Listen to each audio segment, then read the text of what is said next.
صلوات پڑھ لیجئے بارے دے بارے اعوذ باللہ من الشیطان اللعین الرجیم بسم اللہ الرحمن الرحیم الحمد للہ رب العالمین والعاقبۃ للمتقین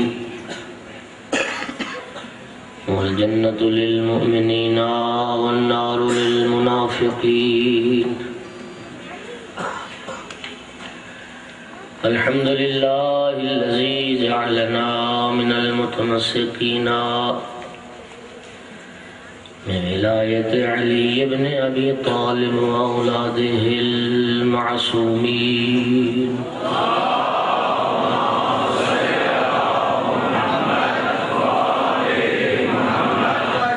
الحمد لله الذي جعلنا من الباقين على سيد الشهداء وأولاده وأصحابه المظلومين الصلاة والسلام والتحية والإكرام على رسوله الكريم شفيع المذنبين أنيس الغريبين رحمة للعالمين أعني العبد المؤيد الرسول المسدد المحمود الأحمد المصطفى الأمجد أبا القاسم محمد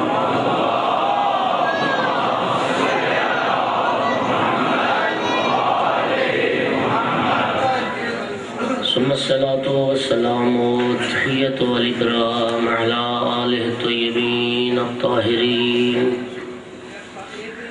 المعصومين المنتجبين المنتخبين المظلومين واللعنة الدائمة على أعدائهم ملعونين يوم عداوتهم إلى قيام يوم الدين وبعد يوم الدين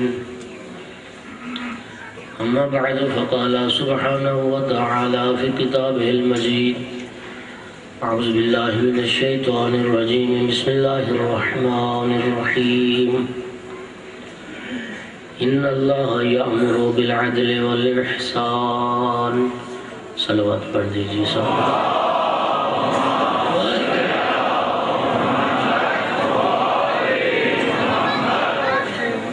سامعین محترم حاضرین مجلس موالیان حیدر کرار عزاداران شہدائے کربلا قرآن مجید فرقان حمید سے آیت مجیدہ کا ایک چھوٹا سا حصہ ہے جو میں نے تلاوت کیا ہے۔ ارشاد رب العزت ہے ان اللہ یأمر بالعدل والاحسان، تحقیق اللہ عدل کرنے کا، احسان اور بھلائی کرنے کا حکم دیتا ہے۔ میں نے عرض کیا کہ امیر المومنین علیہ السلام کی ذات مجسم تفسیر تھی اس آیت مجیدہ کی۔ امیر المومنین مجسم عدالت تھے اور ان کی زندگی صرف ہوئی اسی بات میں کہ عدل پر ایک قائم معاشرہ وجود میں آ سکے۔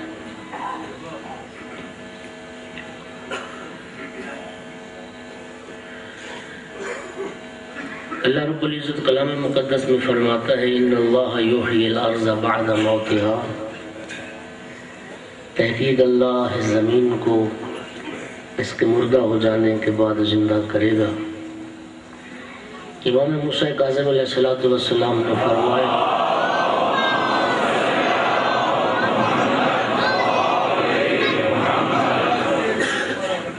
اس حیات سے مراد عدل کا قائم ہونا ہے۔ وہ زمین زندہ زمین ہوگی جس زمین پر عدل کی حکومت قائم ہوگی۔ میرے آقا امیر المؤمنین علیہ السلام کا وصیت نامہ جو نہج البلاغہ میں موجود ہے، وہاں اپنے فرزندان کو وصیت فرمائی، حسن بیٹا میں تمہیں وصیت کرتا ہوں خوشی کی حالت میں ہو یا غضب کی حالت میں ہو عدل کا دامن نہ چھوڑنا،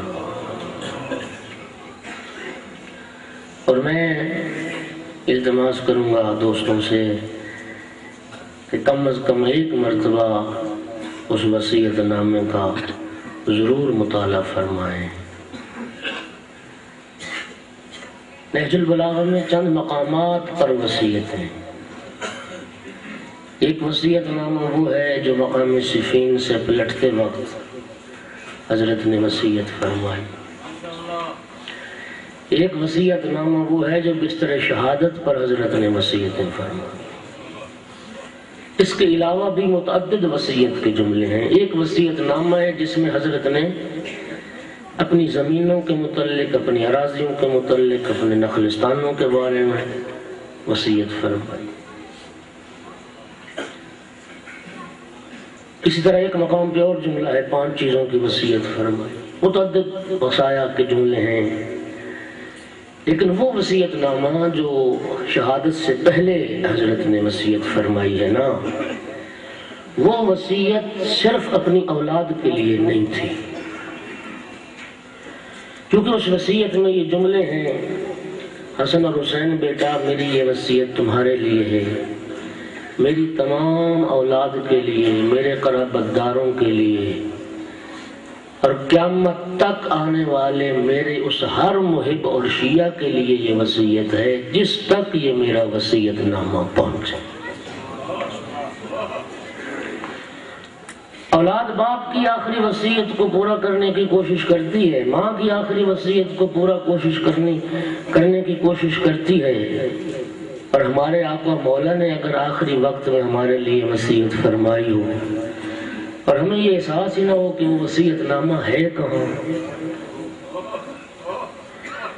میں التماس کروں گا خدا را ایک مرتبہ ضرور نہج البلاغہ سے اس وصیت نامہ کا مطالعہ فرمائیں جو آقا نے ہمارے لیے وصیتیں فرمائی ہیں، اور پھر اس پر عمل کرنے کی کوشش کریں۔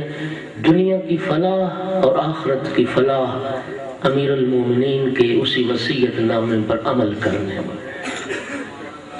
اور مجھے برادر نے بتایا بھی ہے کہ وہ شاید چھپا بھی ہے، اور بہت سارے دوستوں نے کئی بار امیر علیہ السلام کا وہ وصیت نامہ چھپا بھی ہے۔ اس کو ایک اہم دستاویز کے طور پر امیر علیہ السلام کی اس وصیت نامے کی حفاظت فرمائیں، بار بار جناب امیر علیہ السلام کو وصایا کو پڑھیں، اپنے گھر والوں کے سامنے، اپنی اولاد کو امیر علیہ السلام کی ان وصایا کی تلقین فرمائیں۔ ہمارے آقا ہم سے کیا چاہتے تھے اور ہمیں کیا وصیت فرماتے تھے۔ اولاد کو بھی عادل کی وصیت فرما۔ میں نے عرض کیا دنیا نہیں دکھا سکے گی امیر المومنین جیسا عادل حکمران۔ جتنا دور خلافت جناب امیر علیہ السلام کا گزرا، بطور ایک حاکم اسلامی کے اور بطور ایک خلیفہ کے اور حاکم وقت کے، یقین فرمائیے حضرت کی سیرت میں یہ بات موجود ہے۔ گھر تشریف لے جاتے، گھر سے مسجد آتے، مسجد سے بازار جاتے، کوئی محافظ، کوئی باڈی گارڈ، کوئی پروٹوکول امیر المومنین کے ساتھ نہیں ہوتا تھا، اور اگر کوئی غلام، اگر کوئی چاہنے والا ساتھ چلنے کی کوشش کرتا تھا تو آقا فرماتے تھے اپنا وقت ضائع نہ کرو، مجھے تمہاری حفاظت کی ضرورت۔ ایسا عادل حکمران نہج البلاغہ میں فرماتے تھے اقنع من نفسی بأن يقال امیر المؤمنین ولا اشارکہم مقارح الدہر۔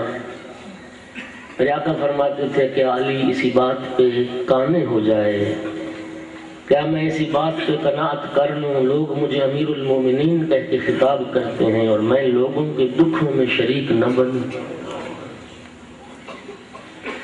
ولی جو فرماتے تھے خدا کی قسم اگر علی چاہے کھانے کو خالص شہد مہیا کر سکتا ہے، پینے کو خالص شہد مہیا کر سکتا ہے، کھانے کو خالص گندم مہیا کر سکتا ہے، پہننے کو خالص ریشم مہیا کر سکتا ہے، لیکن ہیہات ان یغلبنی ہوایا، لیکن فرمایا یہ کیسے ممکن ہے خواہشات نفس علی پر غالب آ جائیں، یہ کیسے ممکن ہے خواہشات علی کو مغلوب بنا لیں اور رنگین رنگین کھانوں کے پر دسترخوان کو علی کو متوجہ کر لیں اپنی طرف۔ فرمایا خدا کی قسم جب تک حجاز و یمامہ میں ایک بھی انسان بھوکا ہے علی پیٹ بھر کے کھانا نہیں کھائے، نہیں کھائے۔ زندگی امیر المؤمنین۔ میں عرض کروں آج ہر بندہ مہنگائی کا رونا رو رہا ہے، مالی اقتصادی حوالے سے پریشانی کا شور ہے۔ امیر المومنین کے لباس کی کیفیت کیا تھی؟ میرے آقا نے نہج البلاغہ میں فرمایا ایک مقام پہ، فرماتے ہیں واللہ لقد رکعت مدرعتی ہذہ حتی استحییت من رافعها۔ فرمایا میں نے اتنے پیوند لگوائے اپنے اس پیراہن کو، اتنا رفع کیا اپنے اس پیراہن کو، اب مجھے رفع گر سے حیا آتی، اب پیوند لگانے والوں سے مجھے حیا آتی۔ غزالی نے لکھا امیر المومنین جب حاکم اور خلیفہ کی حیثیت سے کوفہ تشریف لائے، وہی چادر جو مدینہ سے میرے آقا لائے تھے پورا دور خلافت اسی ایک چادر میں گزار گئے۔ ایک بوریے پہ بیٹھا کرتے تھے، ایک وفد آیا امیر علیہ السلام سے ملنے کے لیے، یا علی یا امیر المومنین، آپ حکومت اسلامی کے حاکم ہیں، وقت کے خلیفہ ہیں، کوئی اچھا قالین بچھا ہوتا جس پہ آپ تشریف فرما ہوتے۔ فرمایا میں نے اچھے قالین جنت میں بھجوا دی۔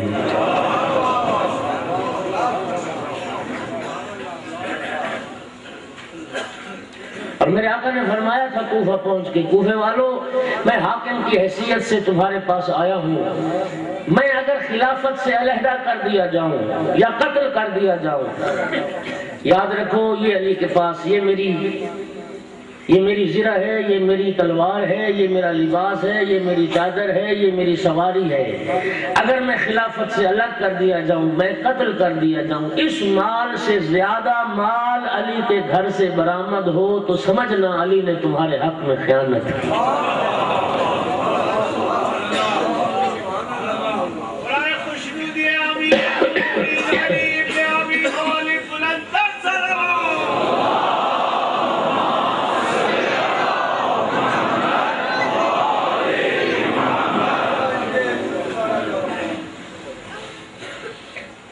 حیوانات کے حقوق کا تحفظ کرنے والا علی۔ آپ نہج البلاغہ میں وہ خطوط پڑھیں، وہ وصایا پڑھیں جو عاملین زکوٰۃ کو حضرت لکھتے تھے، جو زکوٰۃ وصول کرنے جاتے تھے، جو صدقات وصول کرنے جاتے تھے، انہیں میرے آقا امیر علیہ السلام جو وصایا اور جو وصیتیں فرماتے تھے۔ فرماتے تھے جب کسی بستی شہر میں جانا، لوگوں کے گھروں میں نہ گھسنا، باہر ان کے جو مقامات ہوتے تھے وہاں پہ ان سے ملاقات کرنا، ان کے پاس جا کے ان کو سلام کرنا اور سلام کر کے کہنا اللہ کے ولی نے اور اللہ کے خلیفہ نے ہمیں تمہارے پاس بھیجا ہے، اگر تمہارے اموال میں کوئی اللہ کا حق ہے تو وہ ہم لینے کے لیے آئے۔ میرے آقا فرماتے اگر کوئی انکار کر دے کہ حق خدا ہمارے مال میں نہیں ہے، ان سے تکرار نہ کرنا، ان پر بدگمانی نہ کرنا، اور اگر کوئی کہے کہ ہمارے مال میں اللہ کا حق ہے، جو دے جتنا دے وہ لے لینا، الجھنا نہیں، ڈرانا نہیں، دھمکانا نہیں، خوف زدہ نہیں کرنا۔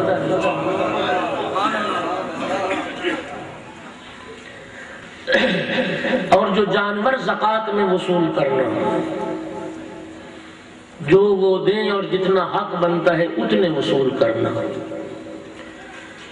جانوروں کے غلے میں تمہیں حق نہیں داخل ہونے کا،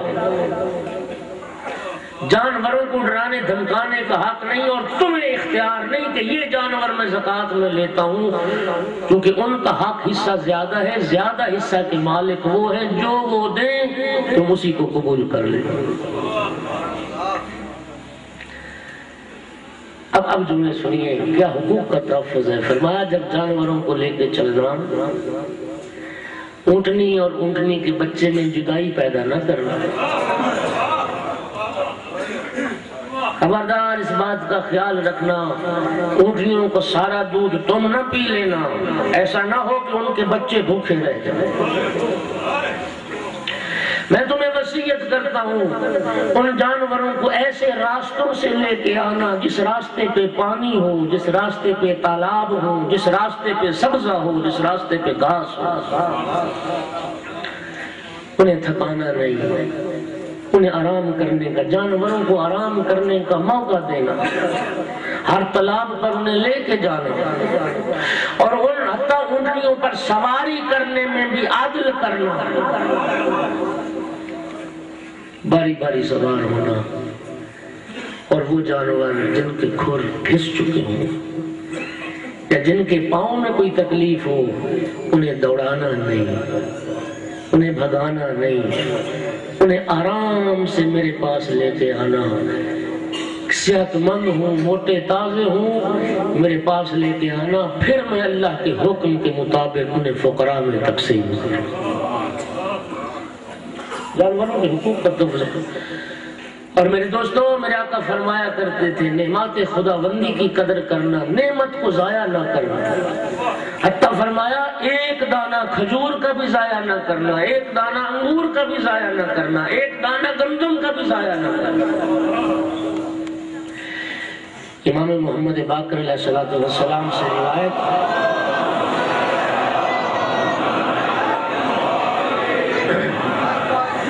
حضرت فرماتے ہیں ایسا عادل امام کوفہ میں لوگ کھجور کھا کے گٹھلیاں پھینک دیتے تھے، امیر المومنین ان گٹھلیوں کو اٹھا کے کاشت کرتے، ان گٹھلیوں کو کاشت کرتے. اور امام پنجم نے فرمایا 1,00,000 پودا کھجور کا امیر المومنین نے اپنے دست مبارک سے کاشت کیا، اور وہ درخت جب تیار ہوئے میرے آقا امیر المومنین نے وہ 1,00,000 کھجور کا پودا فقراء کے لیے وقف کیا، مساکین کے لیے وقف کیا.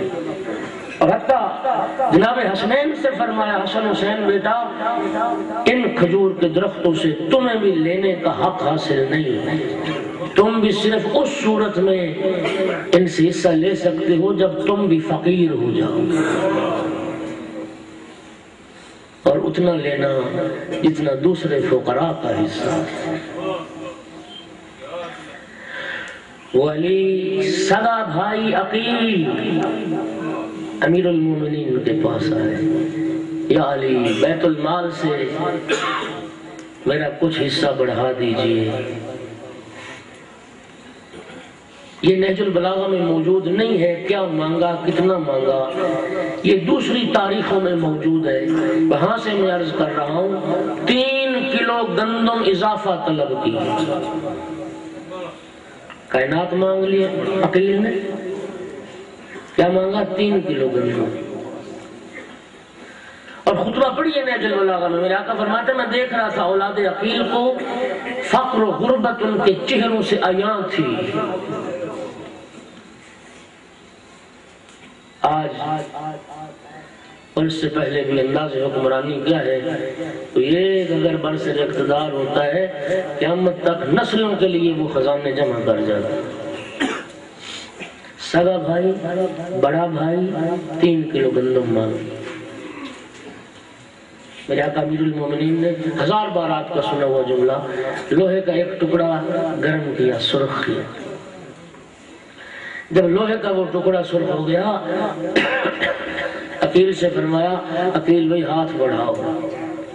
عقیل نے ہاتھ بڑھایا، سرخ گرم کا لوہے کا وہ ٹکڑا عقیل کے ہاتھ کے قریب کیا نا تو عقیل کی چیخ نکل گئی، ہاتھ کھینچ لیا.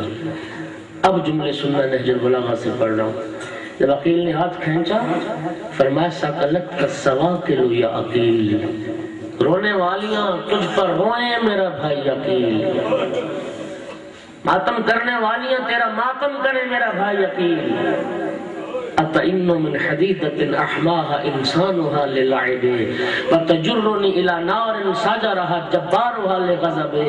میرا بھائی تو اس سرخ گرم لوہے سے چیخ اٹھا، اسے ایک انسان نے مزاح میں گرم کیا تھا، میں جلانے کا قصد تو نہیں رکھتا تھا، تو اس ٹکڑے سے چیخ اٹھا اور تو مجھے جہنم کی اس آگ کی طرف دھکیلنا چاہتا ہے جسے خدا جبار نے اپنے غضب سے بھڑکایا ہے. أطئن من العذاب والعين من لظى. دنیا کی آگ سے دامن بچائے اور فریاد کرے علی جہنم کے شعلوں سے دامن نہ بچائے. میں جہنم کی آگ سے فریاد نہ کروں. کہاں لائے گی دنیا علی کے عدل کی نظیر. اس لیے جارج گرداک نے کیا لکھا؟ لشدت عدلی قتل فی محرابہ لشدت عدلی. حضرت کے وہ خطوط پڑھئے جو اپنے دور حکومت میں اپنے مختلف گورنروں کو لکھا. ایک گورنر کو خط لکھا نہج البلاغہ میں موجود ہے. قد بلغنی عنک امر ان كنت فعلته فاسخطت ربك وعصيت امامك واخزيت امانتك. تیرے بارے میں شکایت پہنچی ہے اور اگر تو نے یہ فعل کیا ہے تو نے اپنے رب کو ناراض کیا، تو نے اپنے امام کی نافرمانی کی اور تو نے امانت میں خیانت کی. قد بلغنی انك جردت الارض اخذت ما تحت قدميك واقلت ما تحت يديك.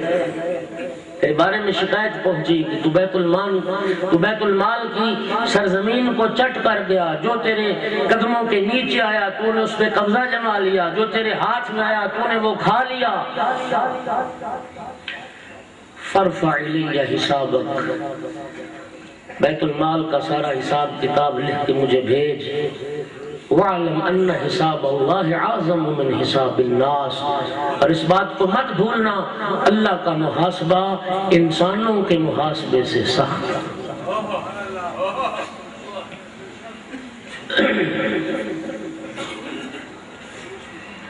بھری پڑی ہے امیر المومنین کی زندگی عدل کے نمونوں سے. سہل بن حنیف جو مدینہ میں آقا کی طرف سے گورنر تھے، سہل نے خط لکھا تھا یا امیر المومنین لوگ آپ کی بیعت توڑ کے چھوڑ کے حاکم شام کے پاس جا رہے ہیں، ادھر پھرتے چلے جاتے ہیں. میرے آقا نے سہل بن حنیف کو جو خط لکھا وہ بھی کیا خوبصورت جملے تھے. میرے آقا نے فرمایا سہل جو لوگ چلے گئے ان کے جانے پہ پریشان نہ ہو، تیری تسلی اور تشفی کے لیے یہ بات کافی نہیں ہے کہ وہ لوگ حق کو چھوڑ کے باطل کی طرف جا رہے ہیں، ہدایت کو چھوڑ کے ضلالت کی طرف جا رہے ہیں. وہ دنیا پرست لوگ ہیں، انہوں نے دیکھ لیا علی کے پاس سب کے حقوق برابر ہے، یہاں امتیاز نہیں برتا جاتا، اس لیے وہ عدل کو چھوڑ کے اس طرف جا رہے ہیں. علی تیری عظمت کو سلام. اور میں دوستوں کہا کرتا ہوں اگر محمد والے محمد کا گھرانہ نہ ہوتا نا، لغت کی کتابوں میں بہت سارے لفظ رہ جاتے، انہیں معانی نہ ملتے.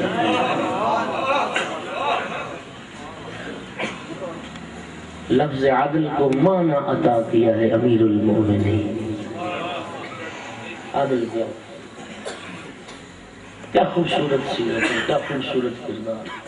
میرے آقا کوفے سے باہر تھے اور کوفے کے اندر جب داخل ہونے لگے ایک یہودی کو دیکھا، ناکہ اس کے پاس تھا، ناکہ سے سامان کچھ وزن سامان گر چکا، انتظار میں تھا کوئی مجھے سامان اٹھوائے.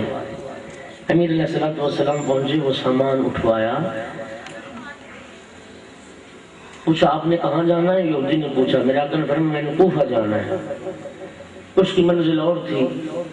جب ایسے راستے میں پہنچے جو ایک کوفہ کو جاتا ہے ایک یہودی کی طرف، اس کی منزل کی طرف، امیر المومنین نے بھی تھوڑی دیر وہی راستہ طے کیا جس راستے پہ یہودی جا رہا تھا. یہودی نے پلٹ کے کہا آپ تو فرما رہے تھے میں نے کوفہ جانا ہے.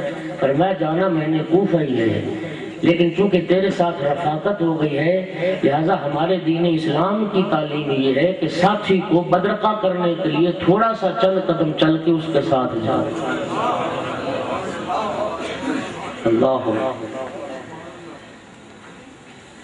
اس نے پوچھا آپ کا نام کیا ہے؟ فرمایا عبد من عباد اللہ، اللہ کا ایک بندہ ہوں۔ پوچھنے لگا اگر میں کوفہ ہوں آپ سے ملنا ہو تو کہاں ملوں؟ فرمایا مسجد کوفہ میں ملوں گا۔ آپ اپنا اسم گرامی تو بتا دیں۔ فرمایا علی ابن ابی طالب۔ جب نام سنا نا یہ وقت کا حاکم، وقت کا خلیفہ اور یہ کردار اور یہ عظمت، اسی وقت کہتا ہے یا علی مجھے کلمہ پڑھائیے اور دین اسلام سے۔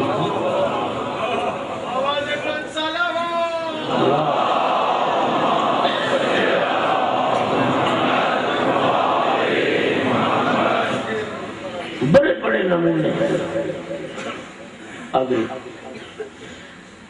کمبر غلام حضرت کا 2 پیراہن خرید فرمانے تھے، کمبر کو ساتھ لیا بازار گئے۔ ہمارا معاملہ اور ہے امیر المومنین کا معاملہ، ہم ایسے دکاندار سے چیز خریدنے کی کوشش کرتے ہیں جو ہمیں جانتا ہو، ایسے ہی آپ امیر المومنین ایک دکان پہ پہنچے تو وہ دکاندار کہنے لگا یا امیر المومنین تشریف رکھیے۔ میرے آقا نے فرمایا کمبر یہ ہمیں جانتا ہے، اس سے چیز نہیں خریدنی۔ کیوں؟ ممکن ہے وہ جو نفع دوسرے لوگوں سے لیتا ہو مجھے خلیفہ اور حاکم سمجھ کے وہ نفع مجھ سے نہ لے۔ میرے آقا نے وہ دکان چھوڑ دی، دوسری دکان پہ تشریف لے، دوسری دکان، دوسری سے پھر تیسری پہ، یا شیخ تشریف رکھیے۔ دکاندار کہنے لگا حضرت سمجھ لئے مجھے نہیں پہچانتا۔ 2 پیراہن خرید فرمائے، ایک 5 درہم کا، ایک 3 درہم کا۔ 5 درہم کا پیراہن کمبر کو عطا کیا، 3 درہم کا پیراہن آقا نے اپنے لیے رکھا۔ کمبر عرض کرتے ہیں آپ آقا ہیں، آپ مالک ہیں، میں تو غلام ہوں، میں تو نوکر ہوں، یہ قیمتی لباس آقا آپ سے بے تن فرمائے، یہ معمولی قیمت والا میں پہنتا ہوں۔ ایک ایسا خوبصورت جواب دیا، لیکن اس جواب سے پہلے میں کہا کرتا ہوں لوگوں، میرے دوستوں، میرے بھائیوں، دنیا کے بادشاہ، دنیا کے سلاطین اپنے غلاموں کو قیمتی سے قیمتی لباس پہناتے ہیں۔ دنیا کے بادشاہوں کے غلاموں کی کمر کے ساتھ سونے اور چاندی کی تاروں سے بنے پٹکے بندھے ہوئے ہوں گے، ریشم و دیبا کے لباس غلاموں کو پہناتے ہوں گے، لیکن دنیا کے بادشاہ قیمتی سے قیمتی لباس پہنا کے بھی غلاموں کے احساس غلامی کو ختم نہیں کرتے ہیں، بلکہ ان کے احساس غلامی کو اور بڑھا دیتے ہیں۔ تو یہ لباس پہن ہمارا غلام ہے، لیکن جب کمبر نے عرض کی نا آپ آقا ہیں میں غلام ہوں، آپ قیمتی لباس پہنے، میرے آقا نے ایک ایسا جواب دیا جس جواب سے اس کے احساس غلامی کو ختم کیا۔ میرے آقا نے فرمایا کمبر تو جوان ہے میں ضعیف ہوں۔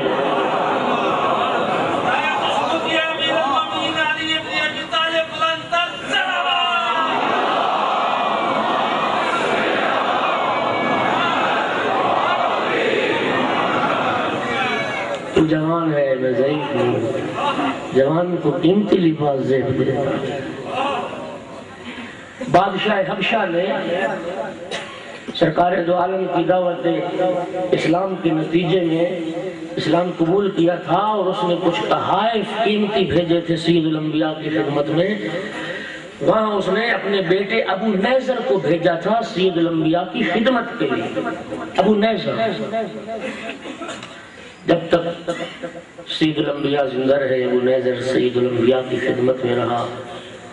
سرکار دو عالم کی رحلت کے بعد ابو نیزر امیر المؤمنین کی خدمت میں،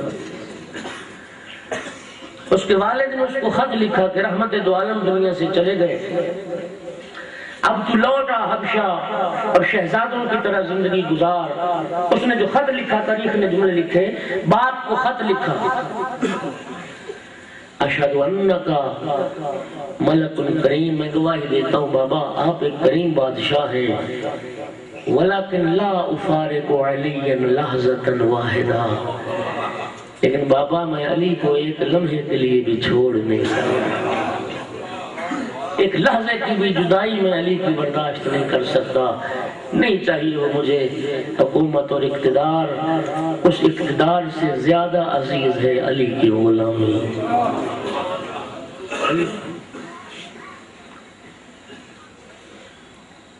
یہ کردار تھا امیر المومنین، اور پھر حد ہو گئی۔ امیر المومنین فرمایا کرتے تھے وَلَقَدْ أَصْبَحَتِ الْأُمَمُ تَخَافُ ظُلْمَ رُعَاتِهَا وَأَصْبَحْتُ أَخَافُ ظُلْمَ رَيَّتِي، فرماتے تھے دنیا کا طریقہ تو یہ ہے، ریتیں بادشاہوں کے ظلم سے ڈرتی ہیں، میں علی ایسا حاکم ہوں جو ریت کے ظلم سے ڈرتا ہے۔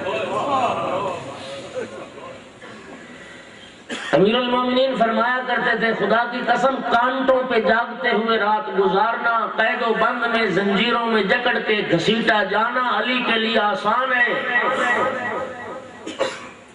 لیکن علی یہ نہیں چاہتا میں قیامت کے دن خدا اور خدا کے رسول سے ایسی حالت میں ملاقات کروں کہ میں نے کسی پر ظلم کیا ہو یا میں نے کسی کا حق کھایا۔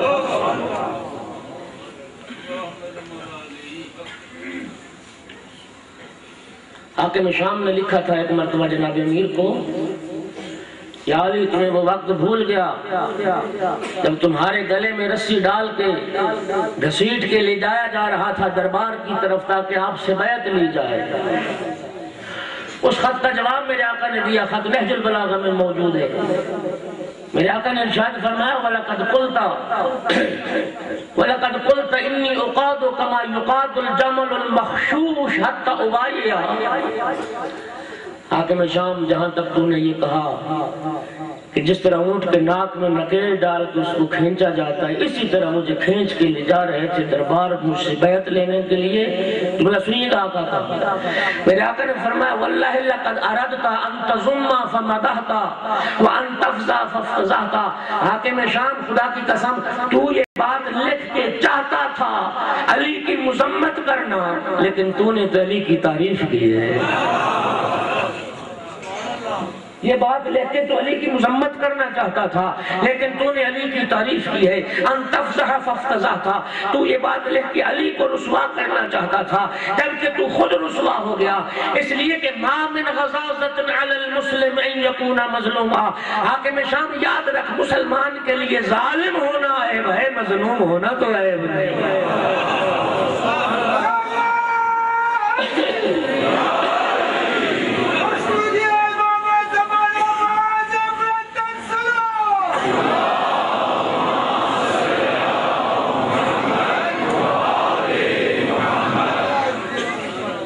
میرے آقا نے کیا فرمایا؟ مسلمان کے لیے ظالم ہونا عیب ہے، مظلوم ہونا تو عیب نہیں۔ اور تو نے اقرار کر لیا علی ظالم نہیں تھا، علی مظلوم۔ مجسمہ عدالت امیر المؤمنین۔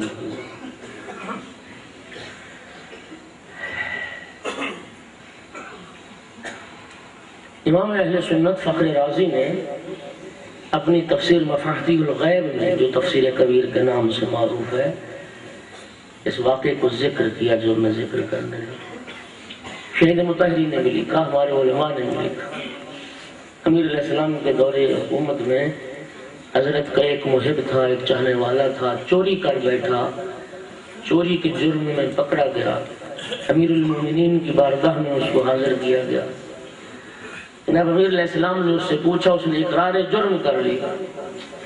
جب اس نے اقرار جرم کیا، میرے آقا نے اس کے حد جاری کرنے کا فیصلہ سنا، اس کا ہاتھ کاٹا جائے، اس نے چوری کی۔ جب حد جاری کرنے کا اعلان ہوا، اپنے چاہنے والے امیر المومنین کو مشورہ دینے لگے، یا امیر المومنین آپ کا غلام ہے، آپ کا چاہنے والا ہے، آپ اس کو چھوڑ دیں، معاف کر دیں۔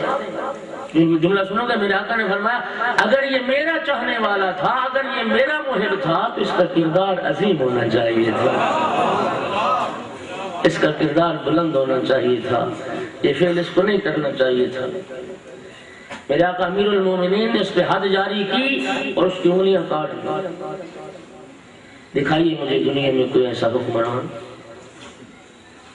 خدا جانتا ہے دنیا سے جرائم کی شرح بہت حد تک ختم نہ ہو جائے تو کم ہو جائے۔ ہمارا دنیا کا طریقہ یہ ہے کہ صاحبان اقتدار اپنی پارٹی کے مجرموں کو تحفظ فراہم کرتے ہیں، صاحبان اقتدار اپنی پارٹی کے قاتلوں کی پشت بنائی کرتے ہیں، ان کی ضمانتیں لیتے ہیں۔ اگر یہ جرم مجرموں کی اور اگر یہ ظالموں کی پشت بنائی چھوڑ دیں، معاشرے سے جرائم کم ہو جائیں۔ جرم مجرموں کی پشت بنائی کرنے والے حاکم اور ہیں، اپنے چاہنے والے پہ حد جاری کر کے ہاتھ کاٹنے والا علی اور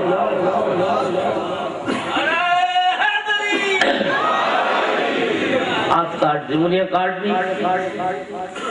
اس حبشی نسل غلام نے وہ کٹی انگلیاں دوسرے ہاتھ میں پکڑی اور بازار میں جا رہا ہے، خون بہتا جا رہا ہے۔ ابن قوا خارجیوں کا سردار سامنے آیا، اس نے دیکھا یہ تو علی کا چاہنے والا ہے، محب ہے، اور امیر المومنین علی نے اس کا ہاتھ کاٹ دیا ہے، آج یہ علی کے خلاف بولے گا اور آج موقع ہے کہ اس کو اپنے ساتھ ملایا جا سکتا ہے۔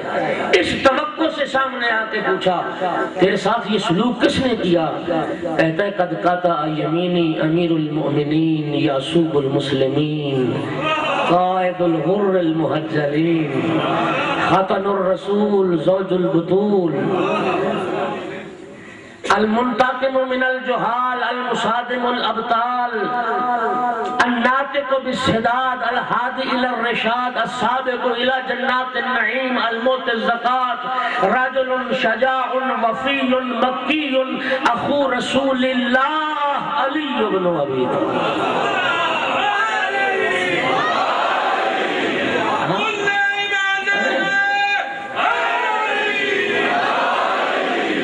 ابن قوا حیران ہوگا، کمال علی نے ہاتھ کاٹ دیا، اب بھی علی کے فضائل پڑھتا ہے، اب بھی علی کے قصیدے پڑھتا ہے۔ میں دوستو اس مقام پہ کہا کرتا ہوں جیب نوٹوں سے پر ہو جائے، علی کا قصیدہ پڑھنا ہر کوئی جانتا ہے، ہاتھ کٹوا کے قصیدہ پڑھنا کوئی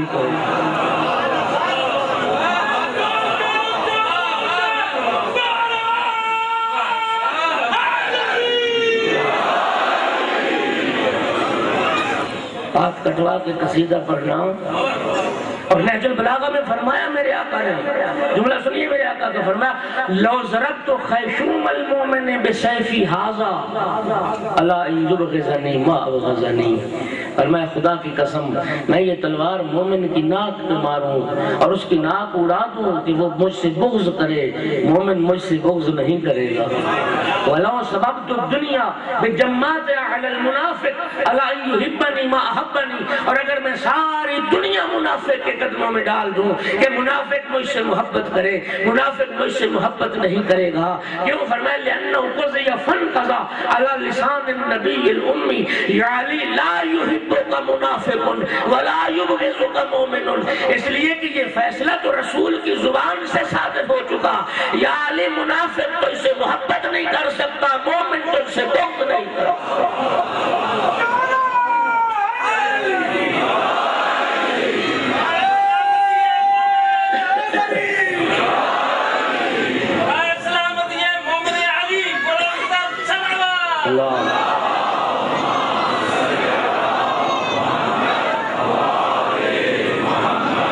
یہ فیصلہ سید الانبیاء کی زبان مبارک سے صادر ہو چکا۔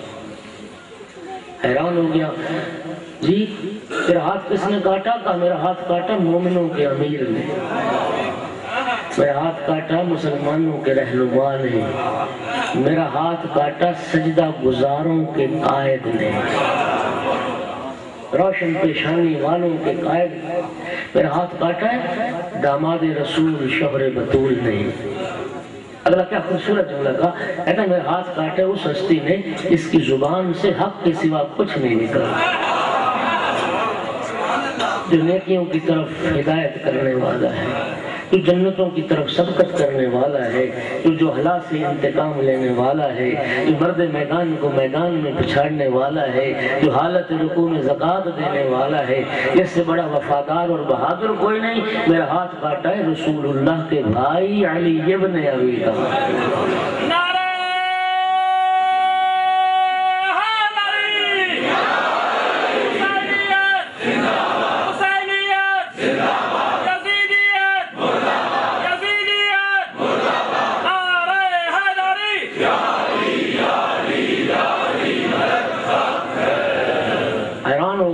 ہوگا؟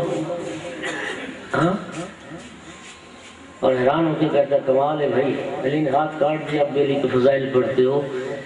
کہتا ہے قد قطع یمینی بحق، علی نے نہ حق تو ہاتھ نہیں کاٹا، جی نہ حق ہاتھ نہیں کاٹا، حق کے ساتھ کاٹا۔ اور پھر ایک جملہ کہا قد قطع یمینی وخلصنی من النار۔ او خارجی یاد رکھ، یہ تو علی کا مجھ پہ کرم ہے، یہ تو علی کا مجھ پہ احسان ہے، یہ تو علی کی مجھ پہ مہربانی ہے، اس علی نے دنیا میں مجھ پہ حد جاری کر کے مجھے جہنم کی آگ سے بچا لیا۔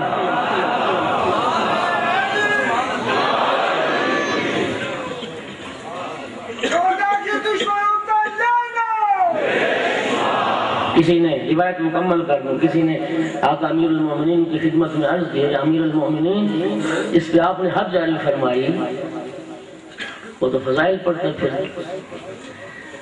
آقا نے فرمایا اس کو بلایا جائے، بلایا گیا، کٹی انگلیاں تھیلی کے ساتھ رکھی، اوپر ایک کپڑا ڈالا اور جناب امیر علیہ السلام نے کچھ کلمات ادا فرمائے۔ اب جو رومال ہٹایا تو ہاتھ سالم تھا۔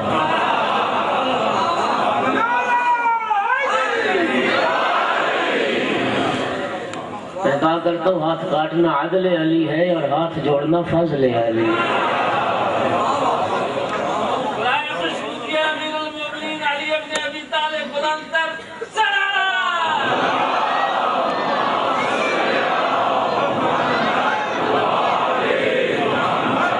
ایک نمونہ عادل کا اور سنی اور چند جملے ذکر نصیحت۔ میدان خندق میں کل کفر کا سر کاٹا امیر المومنین، ایسے عمر ابن عبدالوہاب کا سر کاٹا۔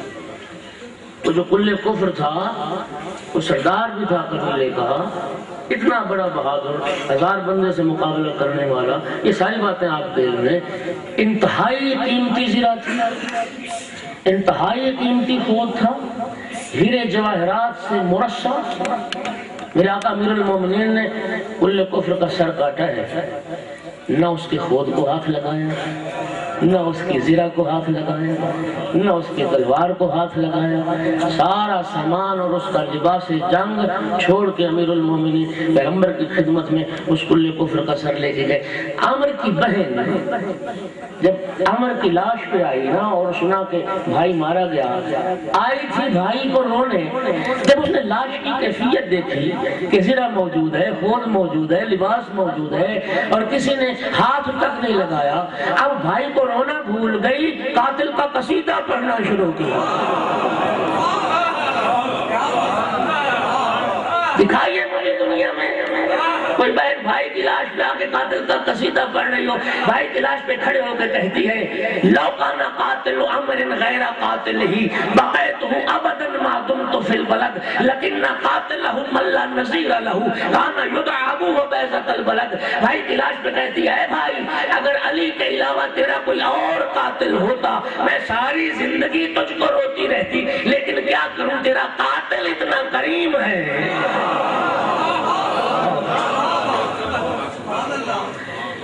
تیرا قاتل اتنا کریم ہے، لا نظیر لہو، اس کی کائنات میں نظیر ہی نہیں ہے۔ کان یدعى ابوہ بیضۃ البلد، اور جس کے بابا کو رئیس بطحاء کے نام سے یاد کیا جاتا ہے۔ ابو طالب کا لال ہے تیرا قاتل، اب تجھے نہیں رہا۔ علی تیری عظمت کو سلام۔ اللہ اکبر۔ آج 7 محرم کا دن گزر چکا ہے، چند دنوں کے مہمان رہ گئے کربلا والے۔ میرا دل چاہتا ہے آج علی پوتے کا تذکرہ کروں۔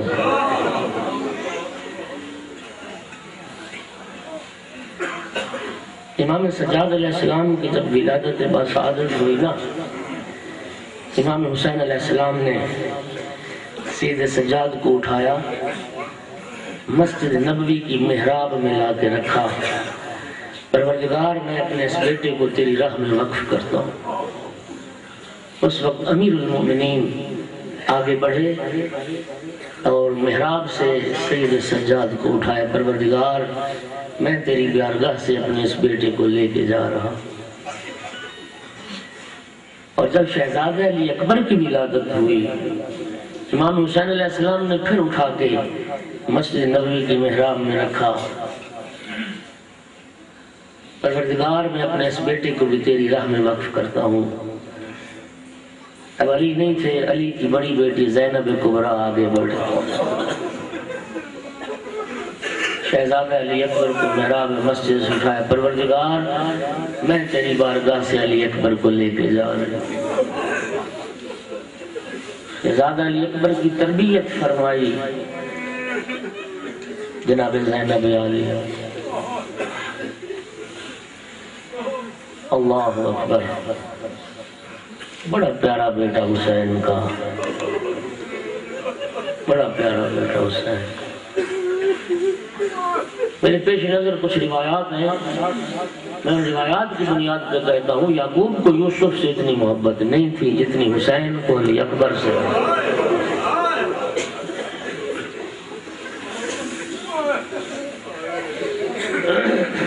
مسجد نبوی میں سید الشہداء تشریف فرما تھے، انگور کا موسم نہیں تھا، یہ شہزادہ آیا بابا کی خدمت میں، بابا جان انگور کھانے کو جی چاہتا ہے، مسجد نبوی کے ستون کی طرف ہاتھ بڑھایا، انگوروں کا تازہ گچھا شہزادہ علی اکبر کی خدمت میں پیش کیا، لوگوں نے تعجب کیا، فرمایا تعجب نہ کرو، اللہ نے اپنے اولیاء کے لیے اس سے بھی زیادہ نعمتیں جمع کر رہے ہیں۔ بے موسم انگور کھلانے ہوا، اور یہ جملہ آپ نے ہزاروں بار سنا اور لکھا ہے اس پر باب مقاتل مورخین نے لکھا، جو ہم شکل پیغمبر ہو شہزادہ علی اکبر اور جناب عباس علمدار چچا بھتیجا دونوں جب چلتے تھے نا مدینے کی گلیوں میں بازاروں میں، لوگ دکانیں چھوڑ کے نکل آتے تھے، وقت کے علی اور وقت کے نبی کی زیارت کیا کرتے، چھتوں پہ سوار ہو کے شہزادوں کی زیارت کیا کرتے تھے۔ اجرکم علی اللہ، اجرکم علی اللہ۔ 28 رجب کو مدینہ چھوڑا، 2 محرم کربلا پہنچے، 9 محرم کی شام تک سید الشہداء کا مؤذن تھا حجاج ابن مسروق۔ جب بھی اذان کا وقت ہوتا تھا نا، حجاج ابن مسروق اذان کہتا تھا، لیکن جب صبح عاشور ہوئی نا، میرے آقا نے فرمایا حجاج آج اذان تو نہیں کہے گا، میرا علی اکبر اذان کہے، میرا علی اکبر اذان دے۔ جو جوان بیٹھے ہو، جو امام حسین کے عزادار بیٹھے ہو، جو علی اکبر کا ماتم کرنے والے بیٹھے ہو، اگر کوئی مجھ سے پوچھے نا کہ روز عاشور کا خلاصہ کیا ہے، میں کہتا ہوں روز عاشور کا خلاصہ 2 جملوں میں ہے، جو اذان علی اکبر سے شروع ہوا ہے حسین کے سجدے پہ ختم ہے۔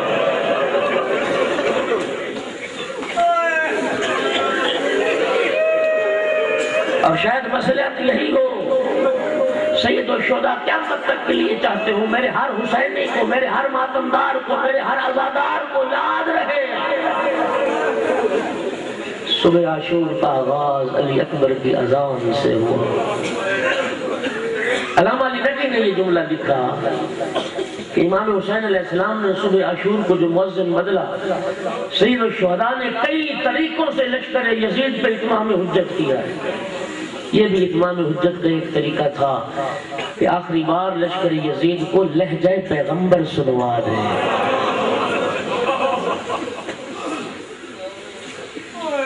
لہجہ پیغمبر اجرکم علی اللہ۔ چڑھا عاشور کا دن، سب سے پہلے اصحاب کی قربانیاں، اصحاب کی قربانیوں کے بعد جب آل رسول کی قربانیوں کا سلسلہ شروع ہوا ہے نا، سب سے پہلا شہید علی اکبر۔ بابا کی خدمت میں، بابا جان اب مجھے موت کی اجازت دیجیے۔ میں نے نہیں پڑھا کسی مقتل میں امام حسین علیہ السلام کو کوئی تردد ہوا ہو، ایک جملہ باب مقاتل میں لکھا جب علی اکبر نے اجازت مانگی نا، ناظر الیہ نظرۃ عائس وعرف عینیہ وبقا امام حسین علیہ السلام نے ایک مایوسانہ نگاہ ڈالی علی اکبر کے وجود پر، پھر اپنی آنکھوں کو رونے کے لیے آزاد، بلند آواز سے رویا ہے حسین۔ اجرکم علی اللہ۔ دوستو کافی شریف میں حدیث ہے، امام صادق علیہ السلام سے کسی نے پوچھا تھا فرزند رسول دنیا کی سب سے میٹھی شے کیا ہے؟ میرے آقا نے فرمایا جوان بیٹا، اللہ تمہارے جوانوں کی حفاظت کرے، اولاد کی خوشی اور سکھ دیکھنا نصیب۔ سائل نے سوال بدلا، آقا یہ فرمائیے دنیا کی سب سے تلخ شے کیا ہے؟ میرے آقا نے فرمایا جوان بیٹے کی موت، موت الولد قاسمۃ الزہر۔ میرے آقا امیر المومنین نے فرمایا تھا بیٹے کی موت باپ کی کمر توڑ کے رکھ دے۔ امام حسین علیہ السلام نے اپنے فرزند کو تیار کیا، پیغمبر کی زرہ پہنائی، پیغمبر کا امامہ سر پہ سجایا اور فرمایا جاؤ علی اکبر بیٹا پہلے خیام سے ماؤں بہنوں سے اہل حرم سے ودا کر دیا۔ جب سلام کے لیے ودا کے لیے علی اکبر پہنچے نا خیام میں، خدا جانتا ہے سیدانیوں نے حلقہ باندھ کے ماتم کیا، واہ اکبرہ واہ محمدہ واہ علی۔ کوئی بھی ہاتھ چومتی تھی، کوئی پیشانی چومتی تھی، بیویاں کہتی تھی رو کے، اور باب مقاتل جملہ لکھا بیویاں رو کے کہتی تھی علی اکبر ہماری غربت پہ ترس تھا، علی اکبر ہماری غربت پہ ترس۔ اجرکم علی اللہ، اجرکم علی اللہ۔ بڑی مشکل سے کوئی بھی دامن پکڑ لیتی تھی، کوئی بھی ہاتھ پکڑ لیتی تھی، بڑی مشکل سے شہزادہ علی اکبر نے ودا کیا، سلام آخر کر کے خیموں سے نکلے۔ امام حسین علیہ السلام نے اپنے بیٹے کو سوار کیا، اور وہ مرکب جو پیغمبر کی سواری تھی، یہ اتمام حجت ہے امام حسین علیہ السلام کے لشکر یزید کے سامنے اپنے بیٹے کو پوری پیغمبر کی شبیہ بنا کے لشکر یزید کے سامنے بھیجا، شاید حیا کر جائیں۔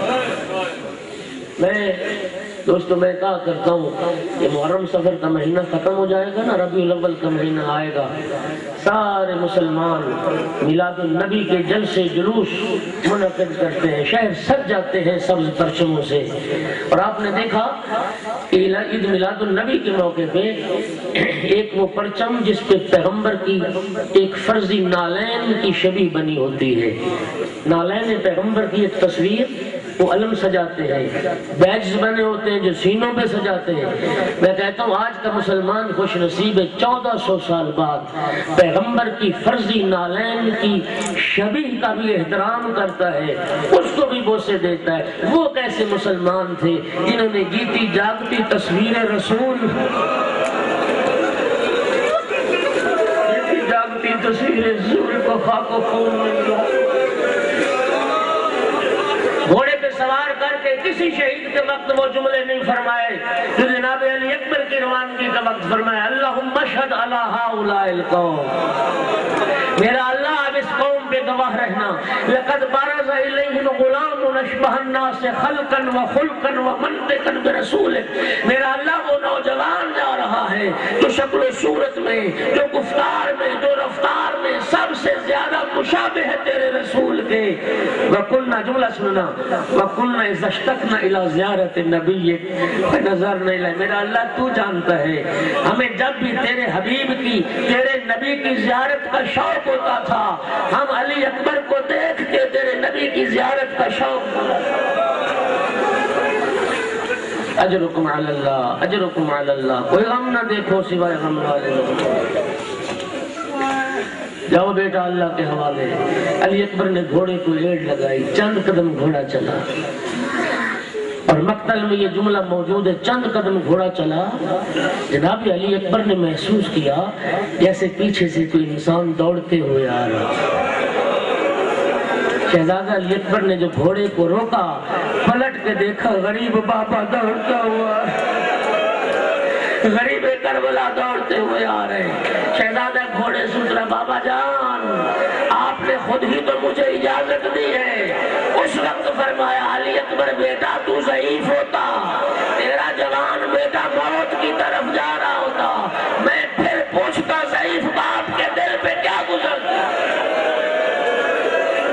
اجرکم علی اللہ، اجرکم علی اللہ۔ دوبارہ سینے سے لگایا، دوبارہ ودا کیا، اور اب پھر فرمایا جاؤ علی اکبر بیٹا اللہ کے حوالے، لیکن ایک بات کا خیال رکھنا، جاؤ لیکن جب تک سامنا رہے مجھے مڑ مڑ کے دیکھتے رہے، مجھے مڑ مڑ کے دیکھتے رہنا۔ ایک ذمہ دار اہل علم کی زبان سے سنے ہوئے جملے عرض کر رہا ہوں۔ جب شہداء کے سر کاٹ کے نیزوں پہ بلند کیے گئے، عزاداروں نوکے نیزہ سے امام حسین کا سر اس نیزے کی طرف متوجہ رہتا تھا جس نیزے پہ علی اکبر نے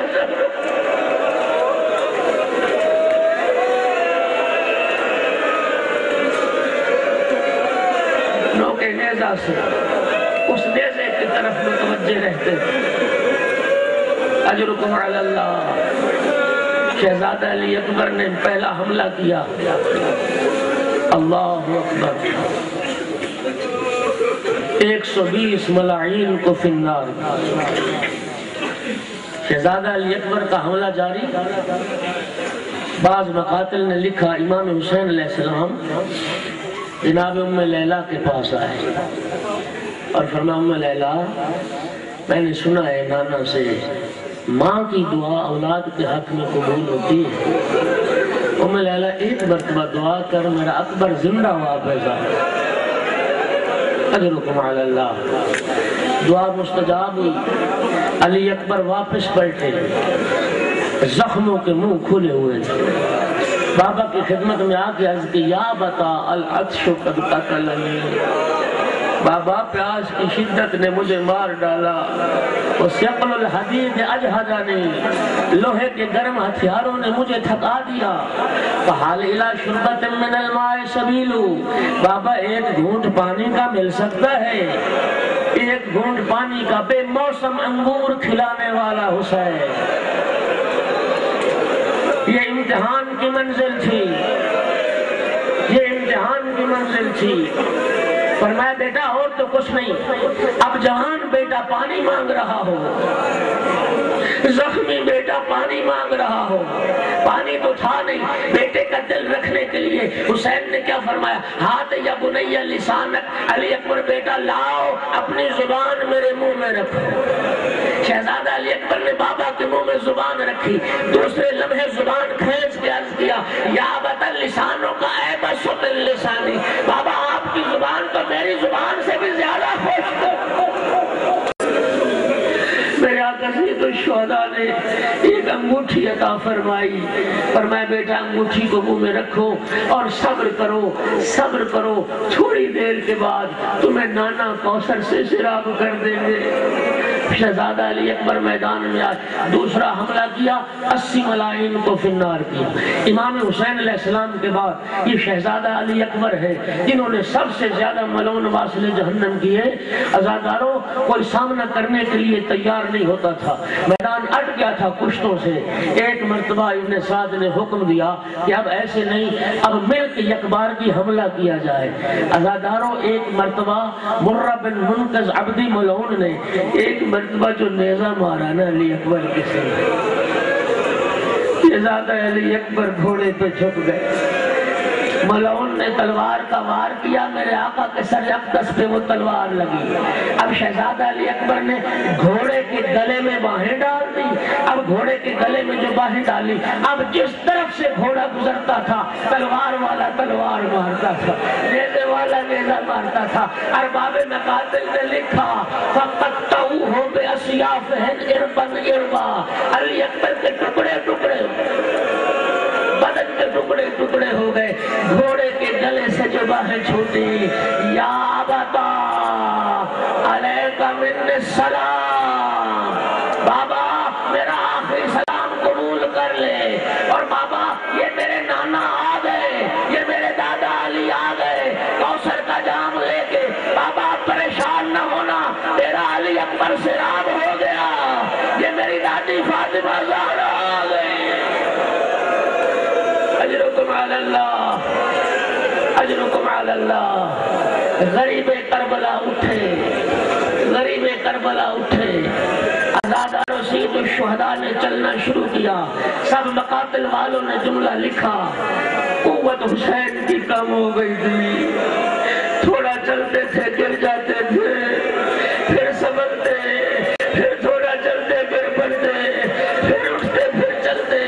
ازاداروں میں نہیں بتا سکتا، لیکن ارباب مقاتل نے لکھا ایک مرحلہ وہ بھی آیا کہ اب حسین میں کھڑے ہونے کی طاقت نہ رہی، علی اکبر کی لاش بھی کچھ فاصلے پہ تھی، یا علی کی صدائیں بلند کر رہے تھے، اور زانو با لاشیں پسر رسید، جس طرح بچہ گھٹنوں کے بل چلتا ہے، تھوڑا فاصلہ حسین نے گھٹنوں کے بل چل کے کیا، علی اکبر کی لاش پہ پہنچ گئے، علی اکبر کے سرہانے پہنچ گئے۔ ازادار سنو گے، علی اکبر کے سر کو اٹھایا، اپنی گود میں رکھا، اور ایک جملہ فرمایا، یا بنیا علت دنیا بعدک لافا، علی اکبر بیٹا تیرے بعد زندگانی ہے دنیا پہ خاک، زندگانی ہے دنیا پہ خاک۔ اور عمر ابن سعد سے کہا، عمر ابن سعد، اور خدا تیری نسل کو قطع کرے، اور جس طرح تو نے میری نسل کو قطع کیا۔ ازادارو سنو گے، علی اکبر کے رخسار پہ حسین نے اپنے رخسار رکھے، حسین نے اپنے رخسار رکھے۔ بس آخری جملہ کہہ رہا ہوں، رخسار رکھے، اور مظلوم نے جو مرثیہ پڑھا، مرزوم نے جو مرثیہ پڑھا، یا بنیا لقد استرحت من ہم الدنیا وغمها وبقي ابوك وحيدا فريدا، بیٹا تو دنیا کے دکھوں سے نجات پا گیا، بیٹا تو دنیا کے دکھوں سے رہائی پا گیا، تیرا غریب بابا اکیلا رہ گیا، تیرا پردیسی بابا اکیلا رہ گیا۔ ازادارو جناب علی اکبر کے کلیجے میں برچھی، امام حسین نے برچھی میں ہاتھ ڈال کے وہ برچھی کا پھل نکالا، علی اکبر نے آخری ہچکی لی، ازادارو علی اکبر کی شہادت ہوئی۔ مظلوم نے چاہا کہ جوان بیٹے کا لاشا اٹھائے، لیکن حسین کی ہمت جواب دے گئی، جوان کا لاشا نہیں اٹھا سکے، خیموں کی طرف رخ کیا اور اشارہ کیا، او بنی ہاشم کے بچوں آؤ، بنی ہاشم کے بچوں آؤ، اور مجھ سے جوان کا لاشا نہیں اٹھا۔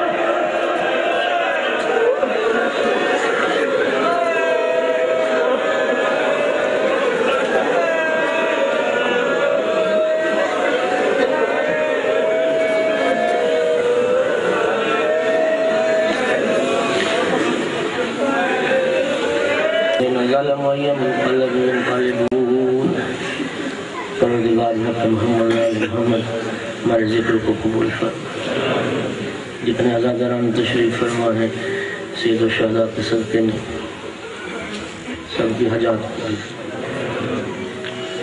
سید غم آل محمد دنیا کی کسی غم میں مبتلا نہ فرما، کریم اللہ علیہ محمد کی عزت عظمت کا صدقہ تمام عزاداران سید و شہداء، تمام عزاداران مظلوم کی مال جان عزت آبرو ناموس کی حفاظت فرما۔ علامہ شیخ محسن علی نصفی صاحب کو صحت السلام جد ساتھ طول عمر عطا فرما۔ اس رضا خانہ کے وقف کرنے والے مدور مقبول صاحب، ان کی اہلیہ مرحومہ، ان کے فرزند منصور حسین، ان کے درجات بلند فرما۔ کریم اللہ بیمار مومنان مومنات کو شفا عطا فرما، تصور بھائی کی بیٹی کو شفا عطا فرما۔ کریم اللہ علیہ محمد کی عزت عظمت کا صدقہ موت سے پہلے کربلا والوں کی زیارت نصیب فرما، بعد از موت کربلا